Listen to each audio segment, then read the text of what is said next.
En Haute-Loire, la colère s'est à plusieurs reprises muée en violence. Les gilets jaunes du Puy. Même réflexe. Baisser les yeux pour chercher tout en bas les premiers prix. Certains n'achètent plus que ça.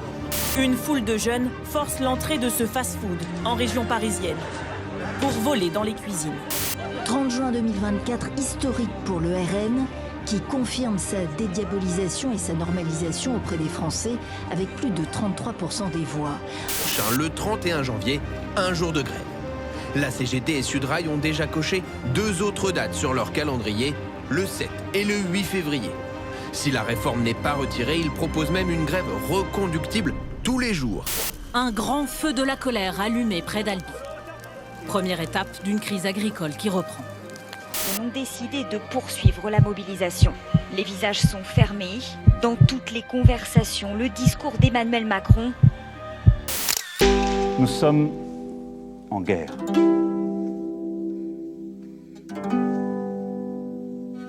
La fin de ce qui pouvait apparaître comme une abondance, celle des liquidités sans coût.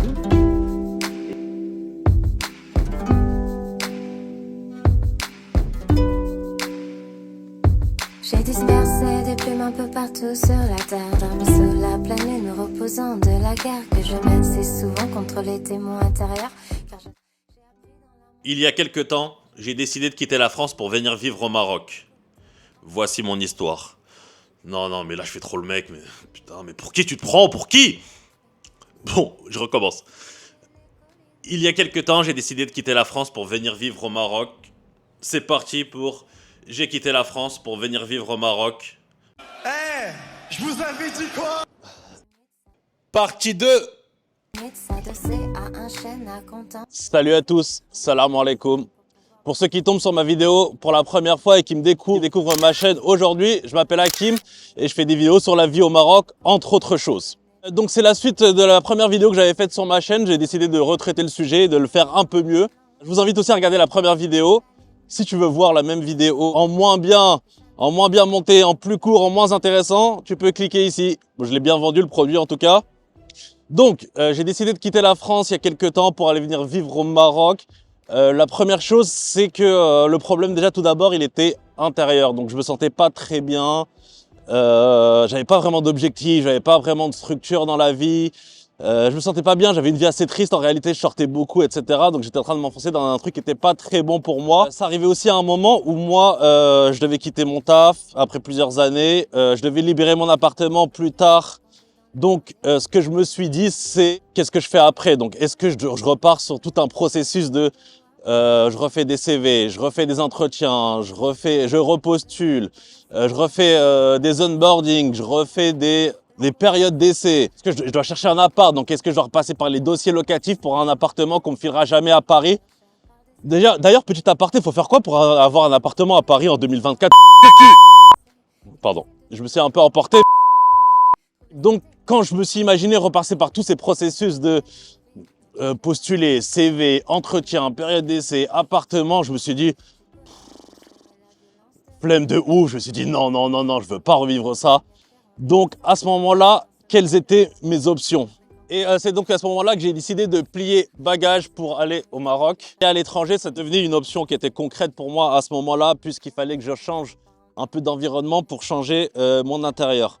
Au-delà des problèmes personnels que j'avais, il y avait aussi le fait que je me sentais plus très bien en France en réalité, parce que la situation du pays, elle se dégrade à vue d'œil, tu te fais allumer par les impôts. J'ai rien contre payer des impôts en réalité, mais au bout d'un moment, il faut m'expliquer pourquoi. Pourquoi tu payes des impôts? Tu te fais allumer de plus en plus pour des services qui se dégradent. Ça commence à être super compliqué. C'est normal de contribuer à l'économie du pays, à l'économie nationale, à l'effort national. À partir de quel moment tu fais prendre pour une vache à lait à ce point-là? Les hôpitaux, ça se dégrade, la sécurité, ça se dégrade, tout se dégrade. Ta race, ta religion, elle se fait constamment insulter en 4K sur tous les plateaux télé. Tu te sens même plus désiré dans ton propre pays. Le pays est de moins en moins safe. Je l'ai déjà raconté sur l'autre vidéo, mais quand je suis arrivé, j'avais croisé une personne âgée en rentrant assez tard le soir. Il avait un sac de courses. Donc moi, ce que je fais avec mes vieux réflexes parisiens en 2024, ce que je fais, c'est que je ralentis le pas justement pour pas stresser cette personne âgée, pour pas qu'elle ait peur. Et à la fin, c'est le Hej, la personne âgée avec son sac qui s'est arrêté et qui m'a engueulé parce que je ne lui ai pas aidé à porter ses courses.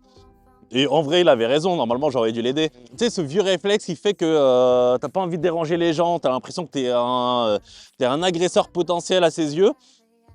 Et alors qu'en France, je me souviens que quand je rentrais tard le soir, que je croisais une femme dans la rue, t'es sur le même trottoir, il est 2-3 heures du matin, t'es sur le même trottoir qu'une femme, et bah tu te sens tellement gêné pour cette personne-là que tu changes de trottoir pour qu'elle se sente mieux et pour abaisser la tension.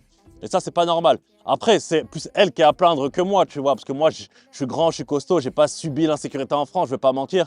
Et si cette femme-là et ces femmes-là, elles se sentent en insécurité, elles s'inventent pas des vies, c'est qu'il y a une réalité, c'est que c'est dangereux pour elles. Donc c'est elle qui est plus à plaindre que moi. Mais bon, même pour tout le monde, ça contribue à une espèce d'ambiance qui est pesante, qui est pas bonne, qui est malsaine et t'as pas envie de vivre comme ça, quoi. Aussi, l'inflation, elle devient gargantuesque. Là, ça devient n'importe quoi. Quand tu vois l'électricité, le gaz qui augmente, le prix pour faire tes courses, ça devient incroyable. C'est de la folie, quoi. Quand tu veux rester ancré dans un pays et te projeter dans un pays, tu te poses la question de comment je vais être stable professionnellement et comment je vais me loger. Donc, être stable professionnellement, quand tu es un entrepreneur, moi qui voulais monter ma boîte, et ben, quand tu vois le sort qui est réservé aux TPE, aux PME, aux petits entrepreneurs en France, bah, ça ne te donne même pas envie. Tu te dis, mais on va pas me donner les moyens de faire ce que je veux et on va m'asphyxier, on va me prendre à la gorge comme on le fait à tous les TPE, les PME. En ce moment en France. Aussi le logement, tu te dis, bon ok, si je veux créer une famille, avoir une femme, des enfants, bah, il faut que je sois propriétaire de mon logement. Comment tu fais pour être propriétaire en 2024 à Paris de ton logement? Il faut que tu t'endettes sur 1254 ans minimum, en plus à deux, hein, parce que tout seul ça ne suffira pas, à deux pour pouvoir avoir un logement correct à Paris. Et encore, à Paris déjà, tu peux oublier, hein, ça va être en banlieue. Et moi je trouve que c'est pas normal. Normalement, si tu travailles, que tu es stable, que tu contribues à l'économie du pays, à l'effort national, et ben normalement, l'accès à la propriété, elle doit être facilitée. Et là, ce n'est pas le cas aujourd'hui. Donc, avec tout ça, moi, je ne me voyais pas rester en France dans le contexte actuel. Après, j'ai pas envie de donner l'impression de cracher sur la France. Ça reste mon pays, je l'aime profondément. Ça m'a donné des opportunités incroyables que j'aurais jamais eues ailleurs. Et je suis vraiment, vraiment reconnaissant. C'est un pays qui a une histoire aussi incroyable, qui est magnifique en tout point. Mais c'est juste que la direction que prend le pays en ce moment, bah, elle me convenait plus. Je suis pas à l'aise. Je sais pas comment je pourrais me développer là-bas. D'ailleurs, j'ai dit qu'il n'y avait pas eu de déclic pour le fait que je quitte la France. J'ai menti. Je me souviens d'un moment précis où je me suis dit, là, c'est bon, c'est trop, je me casse. Et c'est une anecdote que j'ai avec la SNCF, évidemment. C'est qu'il y a un moment où j'habitais plus à Paris, donc il fallait que je prenne le train pour des raisons. Et il fallait que je prenne le train tous les jours, c'était 40 minutes. Et tu prends forcément un abonnement parce que tu ne vas pas prendre un ticket de train tous les jours, c'est trop compliqué. Je prenais le train tous les jours et il y avait tout le temps des retards. Donc 3 fois par semaine, tu avais des semaines où 3 fois par semaine, tu arrivais en retard au taf. Et le soir, quand tu revenais, train supprimé ou retard. Donc déjà, tu as une tête comme ça. Il y a même des gens qui se sont fait virer avec qui je prenais le train. Tu sais, parfois quand tu prends le train, qu'il y a des retards, tu rencontres des gens, tu vois toujours les mêmes têtes. Il y a même des gens qui se sont fait virer parce qu'ils étaient en période d'essai, ils arrivent 2-3 fois en retard dans la semaine, ils se font virer. Donc la SNCF, ça a brisé des carrières pour de vrai. Ça a arrêté des carrières pour de vrai, comme dirait l'autre. Je sens que j'avais perdu mon ordinateur, on me l'avait volé pendant que je m'étais endormi ou je sais plus, je l'avais perdu. Je demande les caméras, il n'y a rien du tout. Il y a tout le temps des retards. Et un jour, j'oublie mon abonnement SNCF. Il y a un contrôleur qui arrive. Bon, c'est pas bien, mais j'en pouvais plus. Et il veut me donner une amende parce que j'avais oublié mon abonnement. Donc je lui dis, vas-y, casse-toi, je te donne pas, casse-toi. Donc il me fait OK. Et je me souviens de sa tête de fouine en plus. Il m'a dit OK. Il part, il revient avec un keuf payé avec mes impôts qui m'impose de donner ma carte d'identité. Ensuite, je me suis dit, bon, tu sais quoi, je paye pas l'amende, je m'en fous, rien à faire. Bon. Encore une fois, c'est pas bien, mais sur le moment, j'en pouvais plus. Je disais que c'est pas juste, il y a tout le temps des retards, le service il est catastrophique. Tu demandes les caméras pour essayer de retrouver ton ordinateur, on te dit il n'y a plus les caméras, donc tu deviens fou. Et j'ai pas fait le cobaye avec le keuf, je lui ai donné mon carte d'identité, mais je me suis dit je paye pas l'amende. Rien à faire, je paye pas l'amende. Sauf qu'ils sont partis me prendre l'argent directement sur mon compte. Donc tu te dis, ils n'ont pas d'argent pour qu'il y ait les chauffeurs. Ils n'ont pas d'argent pour que le service il marche correctement, pour qu'il y ait de la sécurité, pour qu'il y ait les caméras. Quoi, payer les keufs, ils ont quoi de ponctionner ton argent et l'autorisation de le faire. Donc ça, c'est de la folie. Et pour ponctionner, pour te prendre ton argent, pour tirer le plus de toi, il y a du monde. Mais pour les services et pour te rendre ce pourquoi tu payes, là, il n'y a plus personne. Donc là, c'est à ce moment-là, je me suis dit, bon, là, c'est trop, je me casse, j'en peux plus. Là, c'est à ce moment-là que moi, j'ai décidé d'aller vivre au Maroc. Surtout au début, je me suis dit, je vais aller à l'étranger et pas forcément au Maroc, mais ensuite, le choix d'aller au Maroc s'est imposé en lui-même. Et la question maintenant, c'était est-ce que j'allais me plaire au Maroc? Comment ça allait se passer pour moi? Comment je peux faire en sorte de m'ancrer dans le pays et trouver un projet solide pour pouvoir rester dans le futur? Moi qui n'étais plus retourné au Maroc depuis 2013 et qui connaissais plus tellement le pays. Il y a un dicton que j'ai toujours trouvé un peu bateau, un peu surfait, qu'on utilisait un peu à toutes les sauces de manière assez ridicule, je trouve. Mais aujourd'hui, ce dicton, il prend tout son sens pour moi. Et ce dicton, il dit à peu près, il faut savoir d'où tu viens pour savoir où tu vas. La réalité, c'est que je savais plus vraiment où j'allais. Il a donc fallu que je sache d'où je venais. Pas à comprendre les mots en forme de voile sur l'océan de ma nuit que je tendais pour pas sombrer moi aussi. Je te montrais les pépites que j'avais. On est donc de retour dans un nouvel endroit grâce à la magie Du cinéma, je disais. Ça faisait 10 ans que je n'étais pas venu au Maroc. La dernière fois que j'étais venu, c'était en 2013 et je suis revenu vivre ici en 2023. Donc ça faisait quasiment même un peu plus de 10 ans que je n'avais pas mis les pieds dans le pays. Mes potes ont été étonnés que je fasse ce move-là en réalité parce que j'étais le dernier mec à qui on s'attendait à faire un retour au bled, tu vois. Parce que moi, pour être honnête, j'étais plus proche, j'étais plus compatible avec Las Vegas qu'avec Casablanca sur mon mode de vie, tu vois. J'étais plus voilà, Las Vegas compatible que Harlem compatible, tu vois ce que je veux dire. Et donc, c'est une chose de prendre la décision de venir vivre au Maroc, c'en est une autre de pouvoir avoir un projet solide et pouvoir être ancré dans le pays. Moi, j'ai eu pas mal de chance. Je suis venu pour monter ma boîte. Entre-temps, on m'a proposé un poste à responsabilité dans mon domaine, donc la publicité en ligne. Donc, j'ai été pas mal facilité par rapport à ça. Ça me permet de m'ancrer dans le pays socialement. Ça me permet de m'ancrer professionnellement. Ça me permet aussi de connaître du monde, parce que tu as des collègues qui deviennent des potes. Donc, ça te fait un peu connaître du monde aussi et pas rester tout seul dans ton coin. Donc, ça, c'est aussi quelque chose qui est intéressant. Après, de toute façon, je ne suis pas arrivé. Hein, ça se trouve, je vous dis ça, dans 3-4 mois, je vais devoir retourner en France ou aller ailleurs parce que ça ne marche pas pour moi, tu vois. Mais l'important, je crois que c'est d'aller au bout des choses et de tenter des choses. De toute façon, la vie, c'est des expériences. Et puis, si ça ne marche pas, c'est pas grave. Mais au moins, on tente des trucs et puis on vit. De toute façon, c'est comme ça. Hein. La vie, il y a des hauts, il y a des bas. Et puis voilà, il faut faire des choses. Il faut juste avoir confiance. Il ne faut pas vivre dans la peur. OK, venir ici, c'est quelque chose. Prendre la décision de venir ici, c'est autre chose. Ensuite, pouvoir s'ancrer dans le pays, c'est encore autre chose. Et générer un revenu pour toi et ta famille, c'est encore autre chose. Et derrière, c'est se plaire ici, c'est encore une chose qui est différente.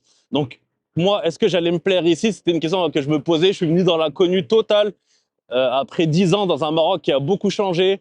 Moi, je connaissais le Maroc d'il y a 10 ans et en mode vacances, tu vois, pas en mode vie quotidienne, comme beaucoup d'ailleurs de franco-marocains qui connaissent le Maroc en mode vacances et qui ne connaissent pas réellement la vie au quotidien des gens ici. Donc, est-ce que j'allais me plaire? Moi, pour le moment, je me plais énormément ici. J'ai trouvé un certain équilibre et j'ai trouvé pas mal de choses qui sont bonnes pour mon équilibre. Donc, la première chose, c'est le climat. Je l'avais déjà dit, mais avant, je trouvais que les gens ils en faisaient des tonnes sur le climat. Il fait chaud, il fait froid, c'est relou, je suis de mauvaise humeur, il fait froid. Bah, il fait froid, mais une doudoune ne rend pas ouf, tu vois. Mais quelle erreur! Franchement, quand tu vis dans un pays où il fait tout le temps beau, plus ou moins, parfois il fait un peu froid, mais il fait soleil la majorité du temps, il fait doux la majorité du temps, il fait chaud la majorité du temps. Et ça joue beaucoup sur ton humeur, sur ton niveau d'énergie, sur ta volonté de faire des trucs, d'avancer, sur ton équilibre, ça change énormément. Et même, il y a des choses aussi que j'ai plus besoin de vivre. Moi, je suis traumatisé par tu sors à 7 h du mat pour aller bosser, il fait -2 degrés, il pleut, tu mets ta doudoune, tu prends le métro, tu transpires dans ta doudoune, tu sors du métro, tu sors la bouche du métro, tu te prends le vent, tu te prends le froid, tu te prends une espèce d'agression climatique exceptionnelle. Et ensuite, derrière, tu dois rempiler sur 8 heures de taf. Et ça, c'est un truc qui m'a traumatisé. Je suis très content de ne plus devoir le vivre. Forcément, aussi, le coût et la qualité de la vie. Ici, la vie, c'est beaucoup moins cher, forcément. Même si les salaires ils sont moins chers d'un point de vue européen, bah, a priori, tu devrais avoir une qualité de vie qui est bien meilleure. Tu peux te permettre des choses, un niveau de service que tu n'aurais pas forcément à salaire égal. Même si tu gagnes moins ici ou que tu as un peu moins, bah forcément, si tu arrives à générer un minimum de revenus, eh ben, tu devrais quand même mieux t'en sortir et avoir un niveau de vie qui est plus élevé. D'ailleurs, je vous renvoie vers ma vidéo sur le budget au Maroc que j'ai faite il y a quelques temps. Si vous voulez avoir un ordre d'idée un peu de combien ça coûte de vivre au Maroc, combien ça coûte pour vivre correctement au Maroc, vous pouvez le regarder, je donne mes infos, ma réalité à moi. Aussi, la qualité de la vie, le climat, comme j'en ai parlé, ça joue. Les fruits et légumes, c'est pas cher et c'est de très bonne qualité ici. Donc, il y a quand même pas mal de choses qui font que tu peux avoir une vie plus qualitative ici au Maroc qu'en France. Alors, une autre chose, c'est la fraternité. Alors, je m'explique. Bon, déjà, une première chose, tout n'est pas rose ici. Hein. Il y a pas mal d'inconvénients, ça j'en parlerai sûrement dans une autre vidéo. Mais il y a quand même une certaine fraternité ici qu'on a perdue en France. En France, tout le monde se méfie les uns des autres. Les hommes se méfient des femmes, les femmes se méfient des hommes. Les rouges se méfient des verts, les hommes se méfient des extraterrestres. Tu vois, tout le monde se regarde, tout le monde se jauge. Il y a une espèce d'ambiance pesante de plus en plus, une espèce de méfiance que je trouve qui est un peu malsaine, tu vois. Après, attention, hein, il y a beaucoup de gens qui vont vouloir t'arnaquer ici. Il y a beaucoup de gens qui vont vouloir profiter de toi s'ils savent que tu es français ou que tu viens d'ailleurs. Ils vont penser que tu es riche. Donc, c'est pas parfait. Il y a pas mal d'inconvénients. Et j'ai pas envie de non plus tirer un portrait idyllique du Maroc et qu'un jour, il y a un mec, il m'attrape par le callback et il me dit: mais putain, je suis venu vivre au Maroc en regardant ta vidéo. Je croyais que c'était exceptionnel. Et là, tu m'as gâché la vie, tu vois. Chacun fait comme il veut, chacun voit midi à sa porte. Moi, ça me convient, moi, c'est ma réalité. Et peut-être que ça plaira pas à d'autres. Chacun fait comme il le sent, tu vois. Et c'est pas parfait non plus, c'est pas rose. Et il y a pas mal d'inconvénients également. Mais moi, je trouve un certain équilibre ici. Ensuite, un autre point, et c'est un point qui va intéresser pas mal de gens, c'est la religion. Bon, moi, je vais pas mentir, comme je l'ai dit tout à l'heure, j'ai plus un profil de Las Vegas compatible qu'autre chose. Et j'ai plus eu une vie, plus un profil de soirée et de fêtard qu'un profil de religieux, tu vois. Mais moi, ça m'apaise, tu vois, ça me manque un peu plus. Ça me permet de me recentrer, ça me permet d'avoir un cadre qui est un peu plus sain que quand j'étais à Paris, tu vois. Alors, si tu es quelqu'un qui est dans la religion et qui veut vraiment vivre dans un pays musulman, là, ça va être parfait pour toi, tu vois. Par exemple, le ramadan, c'est une expérience exceptionnelle et je conseille de vivre à tout le monde un ramadan dans un pays comme le Maroc ou dans un autre pays musulman. Ici, quand le travail, tu finis à 16 h, ta pause déjeuner, elle saute, tu n'en as pas besoin, mais tu travailles à 16 h, comme ça, tu es moins fatigué, tout est ouvert le soir, tout le pays tourne autour du ramadan pendant un mois, donc ça te facilite les choses. Et puis, c'est aussi une expérience qui est bonne, tu vois, tout le monde le fait. Tu es dans une ambiance qui est propice à ça et ça fait du bien, tu vois. Peu importe ton profil, que tu sois à fond dans la religion ou pas, ça t'apaise, ça t'amène quelque chose. En tout cas, moi, je trouve.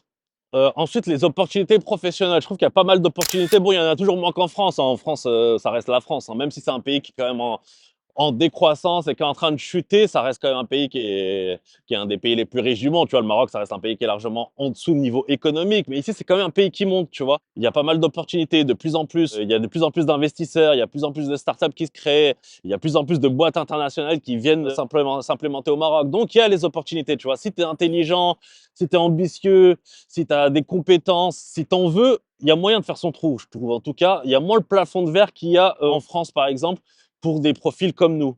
Et pour tout le monde en réalité, parce que quand tu vois comment sont asphyxiés les TPE, les PME, les entrepreneurs, qui sont n'importe qui et n'importe quel profil, bah ici j'ai l'impression qu'il y a moins ce plafond de verre. Tu vois, j'ai l'impression qu'il y a plus moyen de faire son trou. Après, je me trompe peut-être, mais c'est une impression que j'ai. Il y a la CAN qui arrive, il y a la Coupe du Monde, donc a priori ça devrait aller de plus en plus haut et ça devrait faire que monter sur les prochaines années, tu vois. C'est vraiment un pays où il y a des signes de croissance qui sont évidents, donc tu te dis que c'est peut-être le bon moment de venir si tu as envie de faire ton trou. Moi en tout cas, c'est ce que je pense. Après, encore une fois, c'est chacun voit midi à sa porte et chacun fait comme il le sent. Je suis pas là pour inciter les gens à faire quoi que ce soit et j'ai pas envie d'avoir la responsabilité qu'on vienne m'attraper par le callback encore une fois. Aussi la projection. Moi, j'en ai parlé juste avant sur la vidéo, mais je me voyais plus trop me projeter en France, tu vois. L'accès à la propriété, il est devenu quasiment. Enfin, si, c'est possible, mais bon, ça devient super compliqué. Tu t'endettes comme pas possible. Après, t'es un espèce de prisonnier pendant 25 ans et en plus en couple, tu vois. Limite que vous soyez deux pour pouvoir. Et vous endetter sur 1200 ans minimum pour pouvoir avoir un appartement correct en Île-de-France. Et c'est dur de se projeter parce que tu as besoin de dire que je peux être propriétaire, je peux être tranquille. Alors qu'ici, déjà, si tu es européen, que tu as mis un peu d'argent de côté, bah déjà, tu peux déjà en acheter un appartement. Et puis, tu peux faire un peu d'argent et puis en acheter un deuxième. Et puis grandir comme ça. Tu vois, bon, moi, j'ai pas d'enfants, mais j'aimerais en avoir un jour. Donc, si je me dis, est-ce que j'ai envie que mes enfants ils grandissent à Paris dans l'école publique en 2024? Enfin, en 2024, le temps que j'en ai, il sera plus 2024, mais vous voyez ce que je veux dire, quoi. Même au niveau des valeurs, les trucs qui sont enseignés maintenant, il y a de plus en plus de trucs bizarres, en tout cas, qui sont pas en adéquation avec mes valeurs. Je dois me projeter, je me vois plus dans un pays comme le Maroc qu'en France, par exemple. Surtout avec tout ce qui se passe actuellement. Après, mon objectif, c'est pas de vous convaincre ou de te convaincre, toi, derrière ton écran, de venir vivre au Maroc, hein. J'ai aucun intérêt là-dedans. Tu peux très bien être heureux actuellement en France, hein. C'est quand même un pays où il reste des possibilités, hein. Je vous dis pas que c'est un pays finito et ça y est, quitté, hein. Chacun voit midi à sa porte. Tu peux très bien être heureux en France, en Suisse, en Belgique. Tu peux ne pas y être heureux et te dire bah, je vais aller vivre au Vietnam, je vais aller vivre au Pérou, je vais aller vivre au Guatemala, je vais aller vivre aux États-Unis. De toute façon, le monde, il est grand et les opportunités et les possibilités, elles sont infinies. Donc, chacun fait comme il sent et chacun fait ce qui est bon pour lui avant tout. Et dans tous les cas, si tu n'es pas bien intérieurement, bah, c'est pas bouger, c'est pas changer d'environnement qui va t'aider. Il faut déjà être bien avec soi-même, être aligné avec soi-même, être recentré. Moi, j'ai un équilibre qui est meilleur aujourd'hui, mais parce que venir au Maroc, ça a fait partie de tout un processus de changement. Je savais qu'il fallait que je change des choses dans ma vie. Donc, j'ai voulu changer et je me suis dit qu'aller au Maroc, ça allait changer. Donc, c'était un paramètre dans tout un processus. Si tu te sens pas bien ou si tu n'es pas heureux avec toi-même déjà de base, c'est pas changer de pays ou changer d'endroit qui va, comme par magie, faire en sorte que tous tes problèmes vont se régler. Donc, c'est une partie qui fait que tu peux être plus heureux ailleurs. Et c'est vrai que parfois, changer d'environnement, changer l'environnement extérieur, ça peut aider à changer ton intérieur, mais ça fera pas tout. Le travail doit venir de toi-même. Moi, j'ai fait tout un travail pour que ça aille mieux pour moi. Et encore, tout peut s'effondrer, tout peut s'écrouler. On n'est jamais arrivé dans la vie et c'est ça aussi qui est beau dans la vie. Donc, chacun fait comme il sent. L'important, c'est de faire des trucs, c'est de vivre des choses. Puis, peu importe où tu atterris, tu arrives avec ton bagage émotionnel, qui est constitué de toutes tes expériences, toutes tes relations, tous tes échecs, toutes tes réussites, tous tes doutes. Et peu importe où tu te trouves sur la planète, ce bagage-là, tu devras le porter toute ta vie. C'est souvent contre les démons intérieurs, car j'aspire à la paix et à un monde meilleur. J'ai appris dans la montagne la sagesse du temps, au cœur de la tramontagne, su écouter le vent, bâton de pèlerin qui frappe, j'ai compris la discipline. Disciple de l'éveil, je pèse mes mots quand je m'exprime. Seul sur les sentiers, j'ai salué les collines, enfant de la forêt, dans la poche une cornaline, dans la nuit noire. Calé sur l'herbe humide, s'adosser à un chêne, à contempler le ciel. On prend la route sereine pour pouvoir briser les chaînes et les codes mal foutus qui entravent notre pensée, qui blouent à Babylone.